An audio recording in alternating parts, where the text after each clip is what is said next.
Do you feel overwhelmed by clutter but too lazy to declutter? It's a common predicament, isn't it?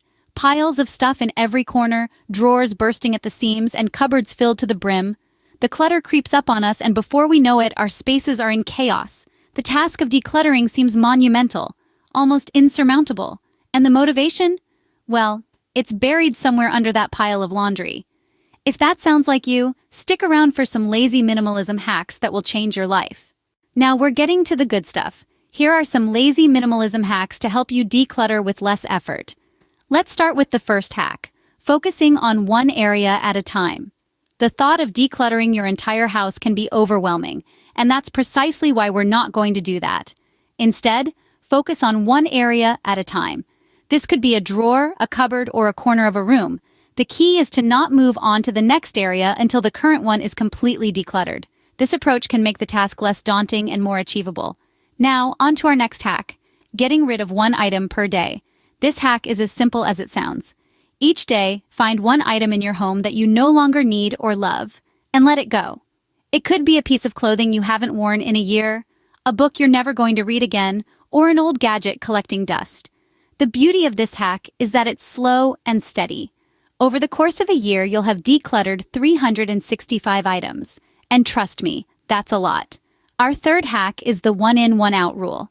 This rule is all about maintaining balance. Whenever you bring a new item into your home, you should let go of an old item. This practice prevents clutter from building up again after you've decluttered. If you buy a new pair of shoes, donate an old pair. If you receive a new book as a gift, pass on an old one to a friend. It's all about equilibrium. Lastly, remember to be kind to yourself. Decluttering isn't a race. There's no need to compare your home or your progress to anyone else's. Your journey to minimalism is your own, and it's okay to take it at your own pace.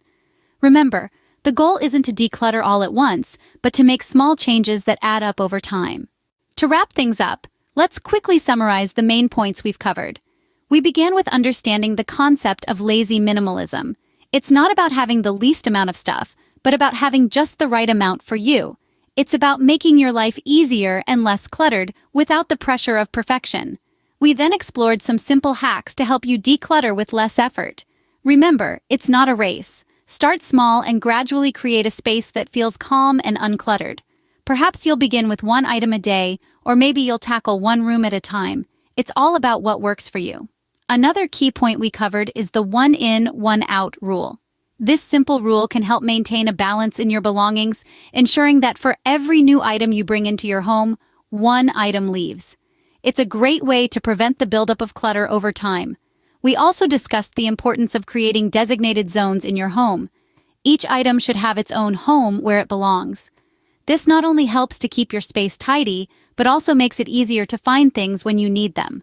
So, if you're feeling overwhelmed by clutter, remember these lazy minimalism hacks and start making small changes today. You'll be amazed at the difference it can make.